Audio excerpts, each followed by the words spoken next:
తిరుమల శ్రీవారి ఆలయంపై విమానం వెళ్లడం చర్చనీయాంశంగా మారింది. ఆగమశాస్త్రం ప్రకారం శ్రీవారి ఆలయంపై ఎలాంటి విమాన రాకపోకలను నిషేధించారు.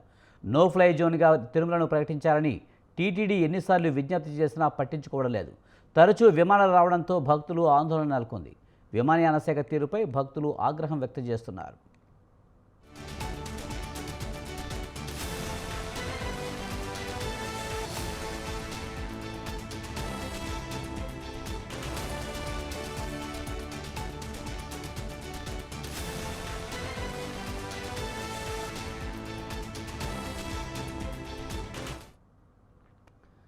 తిరుమల శ్రీవారి ఆలయంపై విమానం వెళ్లడం చర్చనీయాంశంగా మారింది.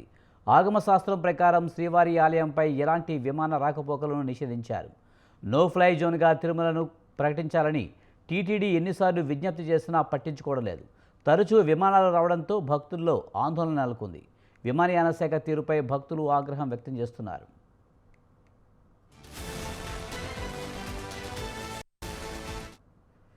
దీనిపై మరింత సమాచారాన్ని మా కరెస్పాండెంట్ ప్రసాద్ అందిస్తారు. ప్రసాద్, తిరుమల శ్రీవారి ఆలయంపై విమానం వెళ్లడం మళ్లీ చర్చనీయాంశమైంది. పూర్తి సమాచారం ఏంటి? Thank you Vijay. తిరుమల శ్రీవారి ఆలయం పైన ఈ రోజు ఉదయం ఓ విమానం తక్కువ ఎత్తులో ప్రయాణం చేసింది. అయితే భక్తులు విమానం ప్రయాణం చేయడాన్ని వీడియోలు తీశారు. అయితే దీనిపైన భక్తులు ఆందోళన అయితే వ్యక్తం చేశారు. ముఖ్యంగా టీటీడీ అధికారులు కూడా ఈ వీడియోలను ఫార్వర్డ్ చేయడం జరిగింది. గతంలో కూడా అనేక సార్లు శ్రీవారి ఆలయం పైన విమానాలు ఎగిరిన సంఘటనలు చోటు చేసుకుంటున్నాయి. అయితే ఆగమ శాస్త్రం ప్రకారం తిరుమల శ్రీవారి ఆలయం పైన ఎలాంటి రాకపోకలు జరగకూడదని చెప్పి అయితే ఆగమ పండితులు తెలియజేస్తున్నారు. ఈ నేపథ్యంలో తరచుగా శ్రీవారి ఆలయం పైన విమానాల రాకపోకలు సాగించడాన్ని భక్తులు అయితే తప్పుపడుతున్నారు. మరోపక్క ఆగమ శాస్త్రం కూడా ఇందుకు విరుద్ధమని చెప్తోంది. టీటీడీ ఉన్నతాధికారులు అనేక మార్లు కేంద్ర విమానయాన శాఖకు అయితే లేఖలు రాశారు.